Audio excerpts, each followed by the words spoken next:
Depuis le 20 août dernier, Stéphane Patingre est le champion de l'émission Les 12 coups de midi. Le candidat a cependant eu un parcours compliqué et une scolarité très difficile au sujet duquel il s'est confié. Stéphane Patingre règne toujours en maître dans les 12 coups de midi. Pour encore combien de temps? Pour le moment, le champion du jeu de TF1 accumule toujours autant les victoires non sans difficulté. Depuis quelques jours, l'ouvrier originaire de la Haute-Marne se fait cependant de belles frayeurs face à ses concurrents qui lui donnent parfois du fil à retordre. Mais depuis le 20 août, le maître de midi cumule déjà 149 participations et 557 793 € de gains et de cadeaux.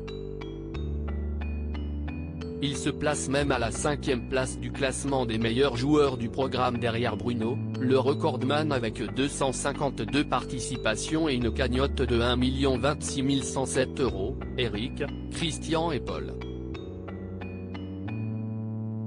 Comme tous ses prédécesseurs, le candidat fait aussi malheureusement l'objet de toutes les critiques sur les réseaux sociaux. Les internautes le soupçonnent d'être avantagé par la production en raison de la facilité de certaines questions qui lui sont posées. Stéphane Patingre et ses difficultés à l'école. Le maître de midi peut cependant compter sur le soutien infaillible de Jean-Luc Reichmann, toujours prêt à prendre sa défense, surtout que le parcours de Stéphane Patingre laisse rêver. Celui qui travaille dans les fourneaux d'une usine a vécu dans un foyer très modeste et a eu une enfance difficile, mais heureuse comme il l'a révélé au journal de la Haute-Marne. Stéphane Patingre est d'autant plus impressionné et surpris par son parcours dans les 12 coups de midi qu'il a eu une scolarité chaotique.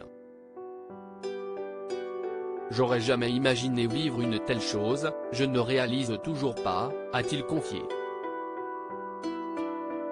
Je ne pensais vraiment pas que je pourrais avoir autant de connaissances. Le champion de la première chaîne a ainsi révélé avoir passé son bac à 22 ans, après avoir redoublé 3 fois. Il ne s'en cache d'ailleurs pas, il n'aimait pas foncièrement l'école et n'est pas du tout branché littérature. Ses connaissances, Stéphane l'a surtout forgé en regardant la télé via des documentaires, des reportages, des films et des séries. Il peut aussi compter sur sa mémoire photographique pour enregistrer les informations. Une façon comme une autre de devenir une vraie encyclopédie.